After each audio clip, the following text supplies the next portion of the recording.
Welcome back to episode 3 of The Couch. Super excited today because we have the amazing Dan Tyre, full of energy at any time of the day, sales director of HubSpot. Dan joined HubSpot as a member of the original team all the way back in May of 2007.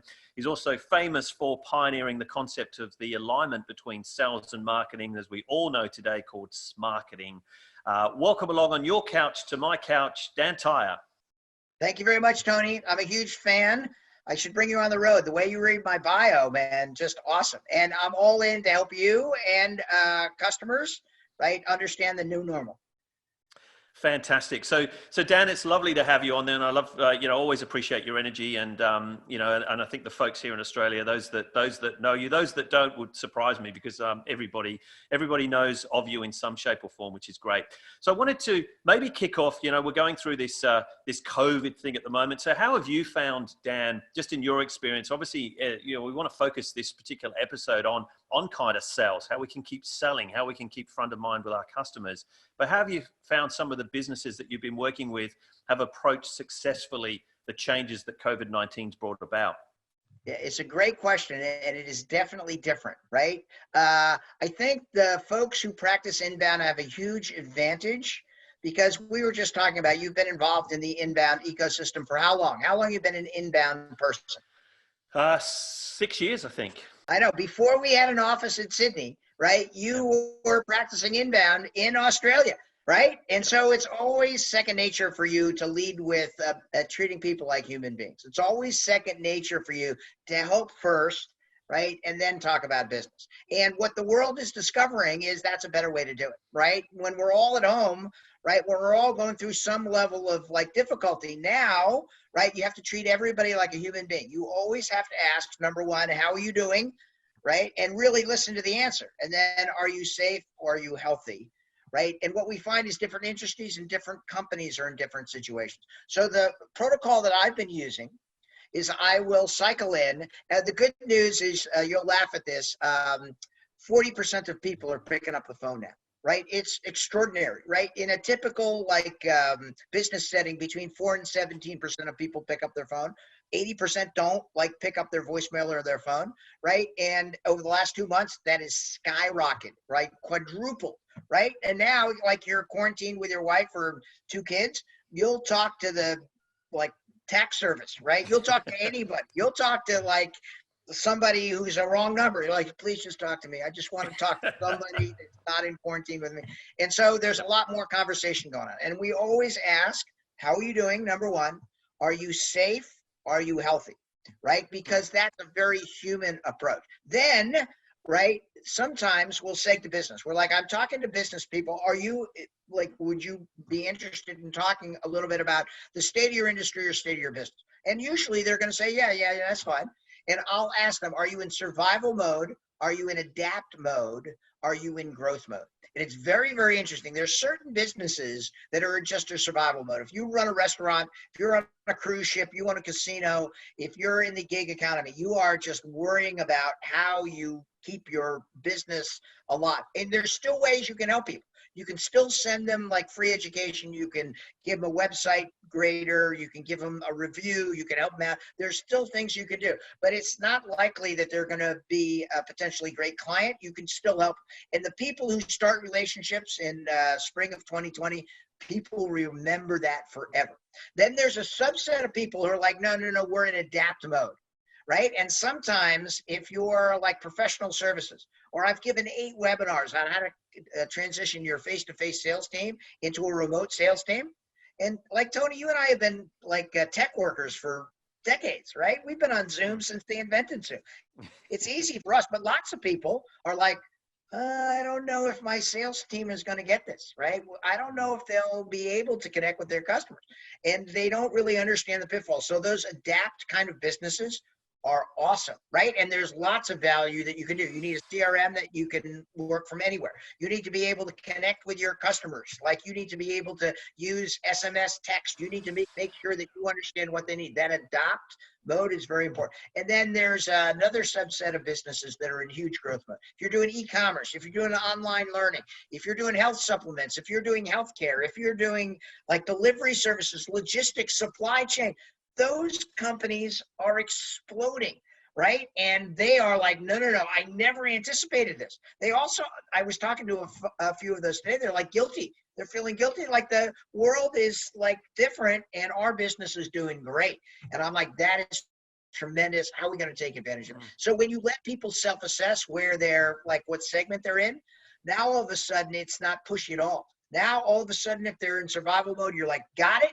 We're going to help you survive. What can we do to help? If they're in adapt mode, right? You're like, how are you adapting? And it doesn't matter what industry they're in. I'm on the board of directors of this company called Corporate Massage. They do corporate massages. They come to your office and they rub your back. Do you like when people rub your back, Tony?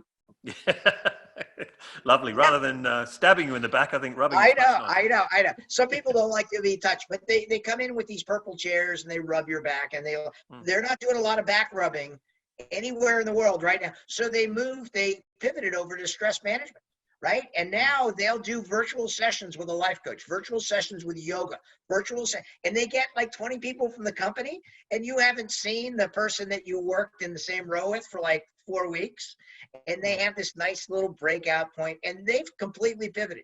35% of their customers have moved from on-site over to like virtual. And you're like thinking, oh, this is insane. In 30 days, they've taken basically a human activity and turned it over to virtual. And that's a great example of a company that's like actually pivoted. Yeah. I think that's awesome. And what I like as well, as you said at the beginning, and I think this is sometimes that we have to remember, and I know I've been, running a few webinars, and at the very start of the webinar, we always say, how are you guys going? Are you safe? Are you well? Go into the chat, put a yay, yes, whatever. Let us know how you're feeling. And I think that's just so important. Just because we're in a virtual world, even in real life, we need to do it. But certainly in a virtual world, take time to really understand the context of the person on the other end. Like, bring it real. That's the silver lining. Right now, when in the old days you say, how you doing? Oh, good, mate. That's right. And boom, you're just like, now there are people who haven't talked to another human being in a week, right? There are people I talk to, they're lonely. They're like, no, Dan, I'm like here answering like calls, but I don't really talk to anybody anymore. There are people who are at home with 3 kids, all under the age of 5. Oh my goodness. I like got on a Zoom and I finger paint with those kids. Right? There's paint all over the like Zoom and stuff. I go, don't tell your father. Oh my goodness. And those kind of things, right? That's a real human kind of thing. And you can help. Didn't cost me anything, but you could tell when I was cycling in, that lady Estelle, she's like, okay, I've about had it. 7 weeks and like shelter at home. I need somebody to watch the kids so I can just take a shower. I'm like, all right, I'm your man. Just set up Zoom. And like we're rocking it out. And it was super fun for me. And like everybody coming together to try to help. The inbound philosophy, now you've always had this, Tony. You've always had an inbound philosophy, treating people like human beings, helping first. So this is not a lot different than what you normally do. It's just easier for you to identify how you can help because people are more open to it, right? We're starting these conversations and actually listening to where people are, and we're migrating the ones that want to adapt and grow, right? The HubSpot statistics. I don't know. Have you seen the HubSpot statistics on week to week, how like deals and websites have been impacted? Yes, yeah. Actually, I was actually going to turn to that because obviously the global customer base of 70,000 plus, you guys did these statistics, and what I found really interesting with that was, although it said the deals had decreased by about 17%, web traffic, for example, was up by 13%. Yeah. So people are more receptive. Like you were saying before about they talk to anybody on the phone, they're also more receptive online. Yeah. Ping Tony if you want those statistics. Web traffic up 25%. What else are you going to do? You're sitting on your couch. You're going to surf the web. And all those emails that you had in your review folder, the 40,000 emails you put over the side. So if you ever have to, guess what? You have a little bit of time so you can cycle back in and do it. So you see email sends, email opens, incredibly higher and continuing to move up. Now, as the eternal optimist, when I saw deal opens were down 20%, I'm like, yay, that means 80% of business is still going on. And I'm like, that is awesome, right? Because we sometimes think it's like no business is being contracted, and that's not the truth. Right? Lots of people are in that adapt and grow mode, and they're very, very interested. In fact, they're compelled that they are going to make something great about it. My wife's a yoga instructor, right? And Amy Tyre, 3 days after, she goes, what's this Zoom thing? And I'm like, well, you can see people. She's going, I need to get on Zoom. And she moved all her yoga classes to online, right? She's doubled the size of your yoga classes. She does chair yoga with these older people who sit in a chair. Maybe some of them sit on a couch. I'm not quite sure. But then they move around like this and this and this. And they're like a little bit like they have limited mobility. They love like setting up the Zoom because they can do it in their living room. And it's a perfect example of somebody who's adapted, right? And now they're never going back, right? These people are more comfortable in their living room. There's less danger. It's easier for them. They still get this. It's not exactly the same because, you know, there's a group dynamic, but it's just as good for their purposes. And there's in like virtually every segment of the industry, there are people who are like, this is my opportunity. This is my opportunity to scale. Just like you said, they're seeing the statistics of more people online. How can I use that to my advantage to help more people? And I think so. I think the main thing is that they wanted to get across, and one of the things that also came out from a blog post that you guys did as well was that you've, I think HubSpot was saying you found definitely there's been an uptick in visits to your educational resources, your blog, certifications, the academy classes. So I suppose what, you know, for people that are traditionally used to the transaction, if we turn it back to sales for a second, how should they start to think about giving some of that knowledge, that expertise in an educational way, away from transactional? Yeah, so first of all, HubSpot Academy is great. And there's a subset of people who are at home who are going to use this time for self-improvement, right? If you haven't taken a HubSpot Academy class, first of all, ping Tony because he can send you all of them. There are 84 hours. There are 16 certifications. And there's something for everybody. If you're a salesperson, get inbound sales certified. If you are a marketer, get inbound marketing certified. If you want to get social media certified, email certified, developer certified, CMS Hub certified, all of those, they're all free and it all increase your marketability and your skills. And now's a good time to do that. In addition, right, there are always ways that you can help. You've run tons of webinars. There's lots of recorded podcasts. Just the fact that people are listening to you about how they can improve, right? How they can lean into their skills, how they can get better for the new normal, right? Is that you can always like generate ideas, work together in a brainstorming session, just one-on-one or in a small group to understand how you can relate better to your customer to add some level of value. Sometimes it doesn't even cost you anything. Just sometimes sitting down and saying, well, how are you doing today? We talk about the flywheel, the HubSpot flywheel. There's two parts, right? There's force, right? There's friction to get your flywheel moving more quickly. Educating people on what they need to know, making them more educated consumers usually helps you generate more business. And today, I'm not too concerned about who buys and who doesn't. I had in February, I did a trip to Houston and Boston. You ever been to Houston, Tony? No, I've been to wonderful Texas, but Austin, I haven't been to Houston yet. Okay, so in Houston, in February, I'm like, what do you do in Houston? They go, we go to the rodeo. And have you ever been to the rodeo? No. Okay, any interest in going to the rodeo? It depends on your story that you're about to tell. All right, so I'm like, what's the funnest part of the rodeo? And they go, Mutton Bustin. And I'm like, what? They're like, Mutton Bustin. I'm like, what is Mutton Bustin? And Mutton Bustin is they take their 3-year-old kids, dress them up like hockey players, strap them to the back of a sheep, and then make the sheep run across the rodeo. I'm like, oh my goodness. If you did that in Sydney, they'd throw you in jail, right? You can't do that. In Houston, that's what they do for fun in February. It's amazing. And I'm walking through the airport. This lady says, oh, you're Mr. HubSpot. And I'm like, oh, yeah, that made me feel good. I'm like, no, I didn't start the company. No, I saw you on the videos. I'm like, yeah, I do a lot of videos. She goes, you've been there a long time. I go, yeah, I've been there for 13 years. She goes, I feel bad. I'm like, why do you feel bad? She goes, I've used HubSpot for 5 years, but I never paid you a dime. I'm like, don't feel bad.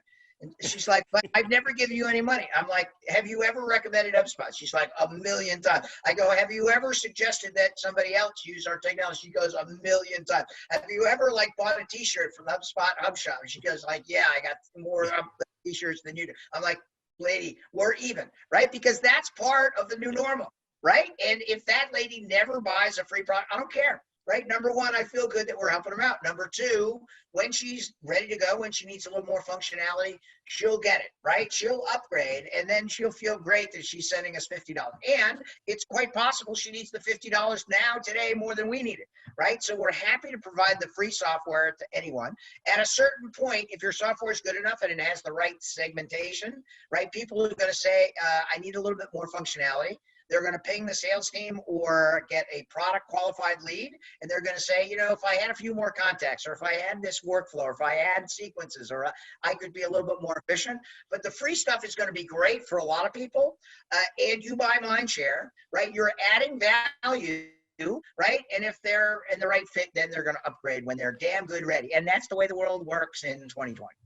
And that's a good segue, Dan, to the next point I wanted to talk about. But to your point just before, I think some people have to, you know, we have to realize our brand advocates are so important. And especially right now, we can be building such a strong relationship with our audience that will get us beyond COVID-19, that are going to stick with us past this. But my question now was going to be around, if we're giving away these free, not services, in some cases in HubSpot's way, free software, but in a lot of cases it's free advice, it's blogs, it's education or whatever.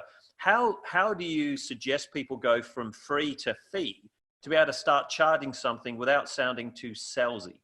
Yeah, I just was doing a workout with a company called Studies Weekly, and talk about great people in the universe. They have curriculum for K through sixth grade on history and diversity. And they have all this stuff. And when all the teachers and all the schools closed, they had to teach from home, they gave it away for free. They just put it out there for free. In 24 hours, they're like, there's not a lot of people who have like the curriculum that they need to train over Zoom, so we're going to give it away for free. That's like how they make their money. Right. And it was a bold kind of thing. And like engagement went up by like 100%. Amazing. And now they're saying, but how do we get people to actually buy it for the school year? And I'm like, no. It will be an easy conversation. Number one, you pick up the phone and you say, how are you doing? Are you safe? Are you healthy? Number two, do you expect to go back to school in in the fall time, or do you think you'll still do like shelter at home? And number three, do you know we have paid product? And lots of people didn't know they had paid products. And so we're 2 weeks into a process. They're like, yeah, no, we'll get this approved. This is easy. And they're happy to pay. It's not a question of like, no, I want to be a weasel and I don't want you to pay. They're like, you helped us out in a day when we didn't know what was going on. We kind of owe you, and just tell us how much it is, right? And as long as it's not outrageous, right, they're in debt because they've provided the free stuff. And I think in most cases, the free things that you give away, right, are just a taste. Right?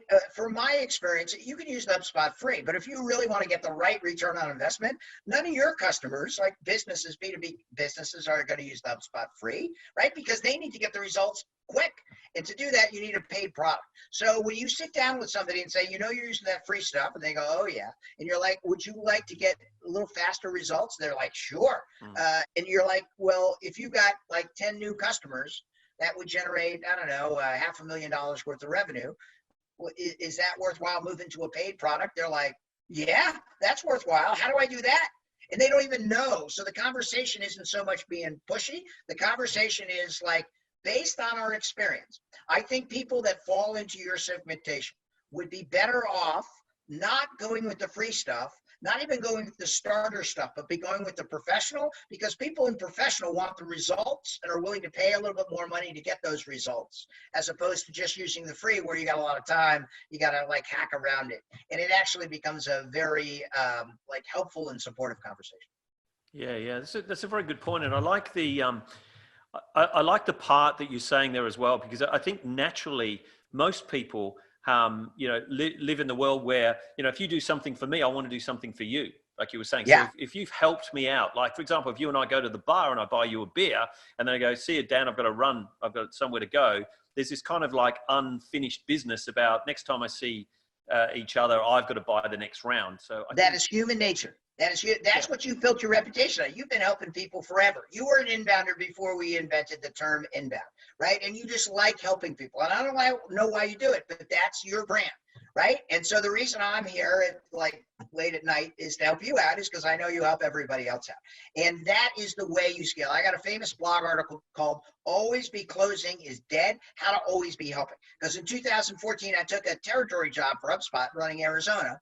And I realized, don't tell anybody, that I used to be a little bit pushy the first time I was a salesperson for HubSpot in 2007. I'd cycle in and say, Tony, I think it's ready for you to start in like May of 2020. You've been using the free stuff for a while. And that didn't work in 2014. People were like, okay, Tyre, and then never return my call, never accept my LinkedIn. And I wised up. I'm like, no.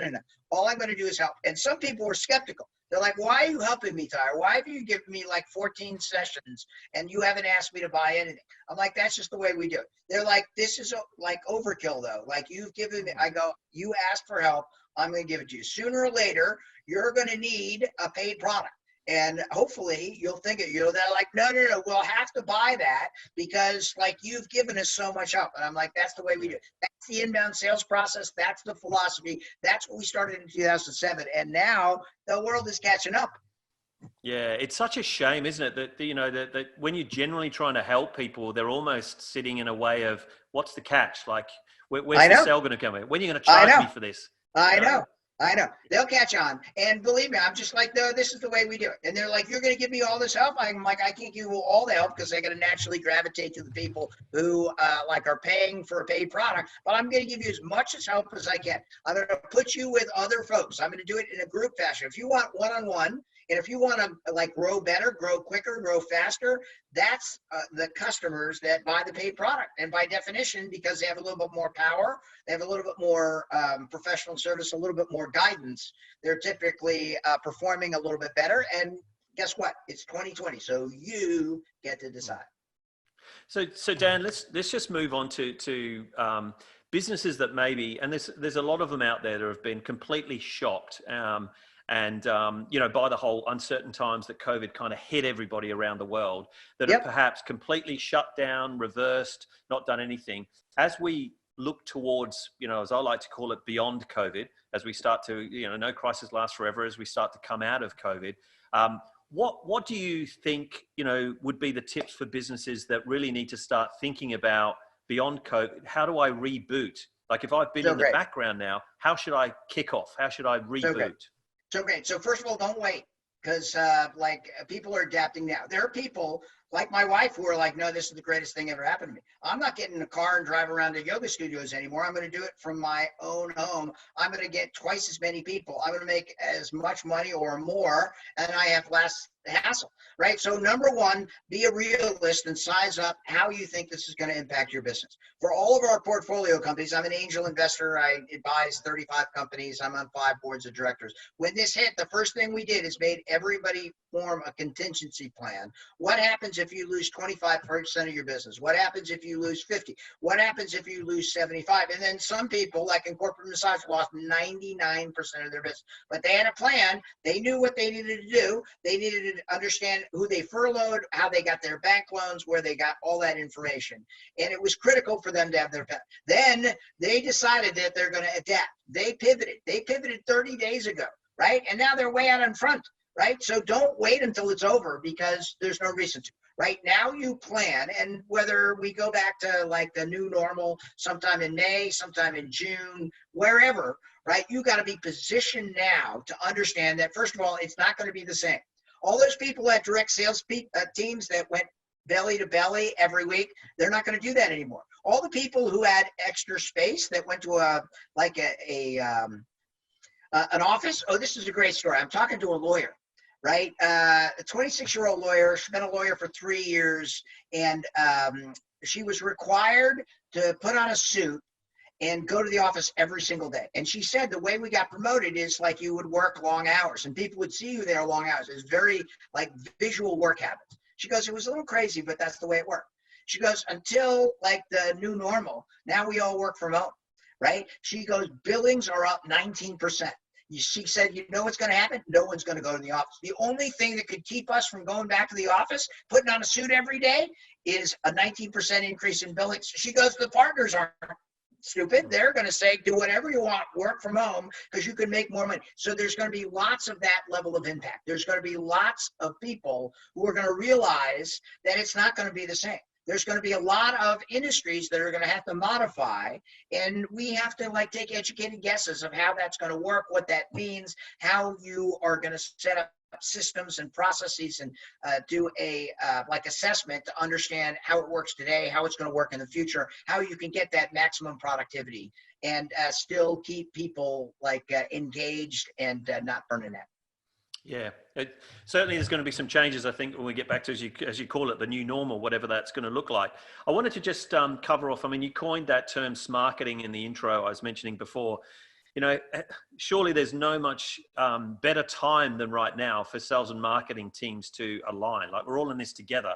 So as we come out the back end of beyond COVID, and even while we're in this process, you know, just, you know, maybe let's talk about the importance of why, you know, there shouldn't be this divide between the marketing team that's getting the message out there and the sales team that are converting leads. It's ridiculous. You're exactly 100%. In the old days, marketing did a very defined thing and sales did a very defined thing, and sales was king. Marketing was always in the doghouse. If you were a marketer, you were largely female, young, and you were always yelled at because you didn't produce enough leads, or you produced too many leads, and it was hard to figure out which one the most quality was. So you're built in an excuse. And as a vice president of sales, executive sales, I threw my marketing department under the bus all the time. You were a built-in excuse, right? If I was hitting my number, I was Superman, I got raises, I got more budget, it was great. If I was missing the number, it was your fault, Tony, right? Marketing is not beating me, right? And so this like dichotomy happened that just doesn't work in 2020. Today, if salespeople write their own emails, right, forget about it. I would just on this webinar I was doing, people are saying, no, I do my own emails. I'm like, why? Your marketing department can write so much better email, and then they can study it and figure out what the ratios are. The top performing email template, that's what you got to use, right? All it takes is understand how to get there and push one button. And if Tony Eades with his cool Australian accent performs better than Dan Tyre yelling at you, that's what we're going to go for, right? And that's just like using technology for a benefit. Also, people will stop and start. People will swarm around starting a new product and service, and then they'll stop for like 18 months, and then they'll come back and they expect you to know where they were. Marketing does a little sales does a little bit of marketing. So a new age company in the new normal is somebody where sales and marketing are talking constantly. If salespeople don't know what the buyer personas are, they're missing a huge opportunity. You have to understand the ideal customer profile, the personas, you have to understand the client journey, you have to understand how to provide the right step at each time. Marketing needs to write the emails. They need to work on the sequences, the workflow. Salespeople need to understand how marketing is assisting with them. Salespeople need to send all this information out for awareness, all the social media. They need to author content to make sure that it's authentic. They need to provide the right information at the right time. They need to use video email. What percentage of your podcast listeners do you think are using video email for prospecting? I wouldn't think it's very high, Dan. Okay, we'll cut that out. You got to do a second podcast we'll do about using video to sell and prospect, because I do 10 bids a day. You got a little Dan Tyre screaming at you with a little gray hair on his couch saying, let's go, right? That's a very human thing. Now I'm not Dan, the pushy salesperson. Now I'm Dan, that old guy with the gray hair, right? And it's a very human kind of thing. And according to the latest HubSpot statistics, less than 10% of companies are using video in their sales outreach, and it's a huge game changer. It's like Harry Potter. You get a video email. You get to see Tony Eades in like the video email. You're like, okay, Tony did a customized video. I wonder how much he spent on it. They get to see you. They get to see your Salt and Stone t-shirt. They get to see your cool backdrop. You're talking about them. They get to see their website. That's a huge game changer. So the sales and marketing kind of thing, I would have thought it would have like dominated.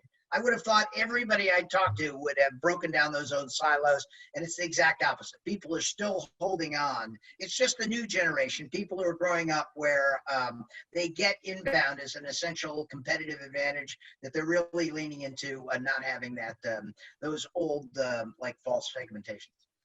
Yeah. I think certainly from our perspective, I know when I work with clients and we look at strategy, one of the best things is when you map out the whole buyer journey. the first touch point to the last touch point. And there isn't really a last touch point. As we all know, there's the delight stage in the HubSpot kind of process. But when you do the whole buyer journey, everybody is involved. Like there's a seamless transition across. So why would you ever have sales handing over to marketing and never the two will meet? There better be, because if you're practicing inbound marketing and not practicing inbound sales, this is what I found. I was working with a customer, and one of our partners generated 425 leads. The SLA for the assignment was about 210, and he doubled that. And he went in to raise the price of the retainer, and the CEO said, "No, we're going to fire you." And he's like, "What?" He's like, "No, none of that turned into business."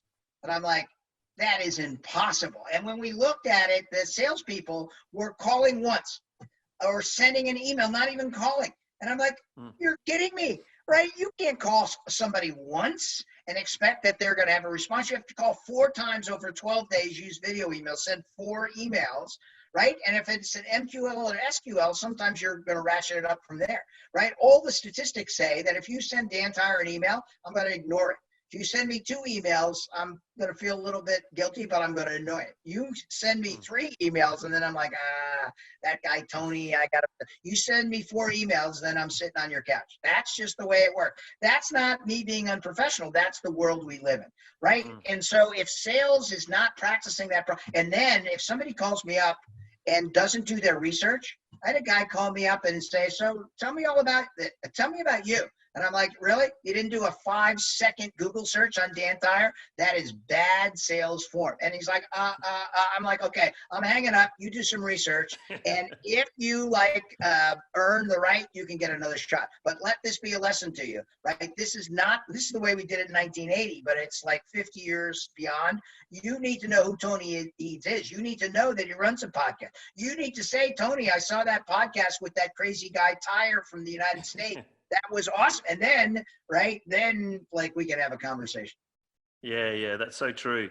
It's like going back to the original marketing 101 where we used to talk about, I think it was called the Mag 7, that everyone would have 7 touch points generally with a brand before they engage with you. And people just drop out after 2 or 3 and think, well, that's never going to happen. And they've missed out on those last 4 points. Mainly salespeople, right? Marketing people, they expect multiple touches. The thing is, salespeople, by definition, they have a target on their back. They have to hit their quota. So they're naturally going to gravitate to where they think they're going to get the most business. But in 2020, you have to manage a much bigger flywheel. You have to have many more opportunities because you can't push somebody. That means a wider funnel or a lighter number of opportunities, and then people will come out of the woodwork. And you have to use sequences or dropping workflows where periodically you're like, "Oh, I was just thinking about you. Oh, this is something that came to my attention. Oh, we had a conversation at the first of the year. Is that on your radar screen at all?" And if you're doing that in an automated fashion, if you're treating people like human beings, that means you're doing research on them. If I call you up and I treat you the same way as Englishman or somebody in Belgium or something like that, you are going to be that's not personalized. If I know where you are, what you're doing, a little bit about you, and I can showcase that, then all of a sudden we're off to a really human helping conversation that will greatly accelerate the potential for us to do business.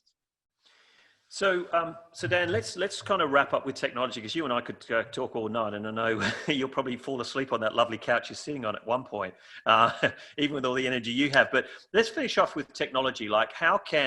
We mentioned video and email, which is super important. You touched on smart using sequencing, which is a fantastic way of automating the sales process, so you don't have to literally do the emails right the way through. So maybe obviously HubSpot has a lot of this infrastructure to support the flywheel from sales to marketing to service. How should people, now they're getting more familiar with things like Zoom and doing webinars and sometimes being forced into, even the legacy sales team are now starting to have to use digital platforms. How should people be embracing technology more? Yeah, it just makes you more human. Anything that makes you more human is good. So you got to have a chat bot on your website now, because I don't want to wait. Your chat bot, HubSpot has a free chat bot that you can use. That's awesome, right? Anything that makes you more human. It's not necessarily the technology that's important. It's how can I be more efficient because I'm automating the low value work. The thing that changed my life is HubSpot meetings tool. Right? And we use the meetings tool 50 times a week because it's impossible to get on my calendar. Impossible. And my meetings tools in the public domain. You can find it, dantyre.com. You can book a meeting with me, 15 minutes, 30 minutes, an hour. If you get on my schedule, I'm going to talk with you. And that is technology that's built into the HubSpot freemium product so that you can it'll just change your life. Right now, I can be super efficient. I'm booked from 6:30 in the morning all the way to 6:30 at night. And I ask people to drop the 3 things they want to talk about. I am automatically be able to see their contact record of all the interactions they've had previously. Right. I see lead intelligence that tells me what they've purchased or what they haven't purchased, if they've been in a deal before. I have lead notifications, so I know when they're back on the website or they've opened my email. Now I have like a much better opportunity to utilize my skills to cycle in, to establish that relationship, to be human, to know where they are at. Remember, if I cycle in and you did an extensive evaluation of HubSpot, like at the beginning of the year, if I start at the very beginning, you're like secretly pissed. You're like, why are we starting here? I went through this in January. If I cycle in and say, oh my goodness, I see that you spent a lot of time evaluating HubSpot in January, right? Let's take it from like where you want to take it. Now all of a sudden I've gained additional credibility, right? So those type of technologies, very, very important. Also, like the technology has to be super easy. I use playbooks all the time in the HubSpot Sales Enterprise. Right? Because we're learning new products all the time, sometimes I don't know all of the questions to ask, and playbooks allow me to feed the right questions to the right person at the right time, right? Meetings tool is great. Lead intelligence is great. I'm a huge believer in sequences and workflows. I'm a huge believer in letting my marketing department write all my correspondence so that I don't spend a lot of time and energy doing it. Right? And HubSpot's such a great platform. I use HubSpot integrated with Zoom, HubSpot integrated with Slack, HubSpot integrated with like all these different AirCall, all these different applications. And it really serves the all-in-one kind of thing. So it doesn't matter where I am. Like for me, it didn't matter if I went to Cambridge or Houston or sitting on my couch. I got access to all that stuff. As long as I get good internet access, right? I'm going to be an efficient salesperson. I think it's amazing as well, even back to the bare basics, like a lot of clients in the past or conversations I have with people don't even have a CRM, and the fact that I think HubSpot, first and foremost, bases everything off the back end of having a free CRM. Like if you don't know the conversations you've had with your customers, the interactions they've had online, it's back to your earlier point. You don't really know me as a potential prospect when we do actually connect. And even you, Tony, you're the nicest guy in the world. You'll be pissed if you've looked at HubSpot twice and I don't know that, and if I didn't take over the Australian territory, or you work with Sam or Dave Shepard or something like that, or Emma Hogan or something like that, and all of a sudden I don't know that. But then if in the meeting notes it says you worked with Emma Hogan 3 times, and I'm like, oh, my friend Emma, now we have this bond, right? Now you're like, how you know Emma? I'm like, oh man, I work with Emma all the time. She came over to the United States to take the Harvard class, all that kind of stuff. Now, right? That seems like very simplistic, but that's the basis for us starting a relationship. Now I know more about you. Now I know about what you've done. Now I can be a little bit more strategic in the way we engage. Yeah. One trick I found actually talking about the meeting calendar is I generally use Google Calendar, and there's a lot of internal meetings that I have that block out the calendar. So then someone like yourself or a prospect comes through and they go to click on my meeting link and there's nothing. Like trying to get hard in your calendar is just as bad as getting in mine. Yeah. But I've realized that from my internal meetings in Google Calendar, you can change them from busy to free. So it still means they're in your calendar internally, but it allows the external the opportunities to still come in, which I think is really useful. My famous article in Inc. magazine, let's do an hour meeting in 7 minutes, right? First of all, I'm not a big sitter. Sitting is the new smoking, right? I did this couch just because you asked me, Tony, but sitting is horrible for it. So I stand up all the time. Second of all, if I'm going to be a meeting, I want it accelerated. My disc profile is D, a big D, nothing else, just D. So let's get to the point, right? And if you can't cover it in 7 minutes, then we didn't do enough pre-work. And I want to cut right to the chase, right? So let's get right to the point. What do we need? What decisions are we making? And if it's something where we're like reviewing and weighing in left and right, that can be done. Doesn't need to be done usually in a group format. Everybody do a poll, you do your pre-work, and let's be respectful of everybody's time. Fantastic. And I'm going to be respectful of your time, Mr. Tyre, because it's it's getting late for you. But what I'm going to do, I think, in the comments of when we post out our episode here of The Couch is put in some links to those free tools we just spoke about. Because I think for those that are missing a free CRM or any of the free sales or marketing tools, I think it'd be good to whack a link in the comments section so you find that down below. But Dan Tyre, Sales Director, HubSpot, always awesome to catch up with you, and your energy, even at whatever time it is in the States, is still firing. Boom. 3 o'clock in the morning. No, I'm only kidding. Tony Eades, I'm all in for you. I've known you for a while. You're part of the foundation of what we're trying to do. And all we're trying to do is trying to change sales and marketing, right? All these people have these bad habits, right? And sooner or later, they're going to realize. I think one of the things of the new normal is it's going to accelerate the people who really help, right? Building a relationship in 2020 and spring of 2020, very, very impactful. And if you do it right, if you're an inbound kind of person and you like to help, we're going to get all the business, and we'll see if that bears out. But anything I do to help you, just let me know. dtyre@hubspot.com. My website is www.dantyre.com. Tyre, like the Australian spelling. Oh my goodness, I didn't even think of that. Anything you need, Tony, I'm all in. Good on you, Dan. Really appreciate it. From my couch to your couch. Thanks for joining us on The Couch. You're welcome.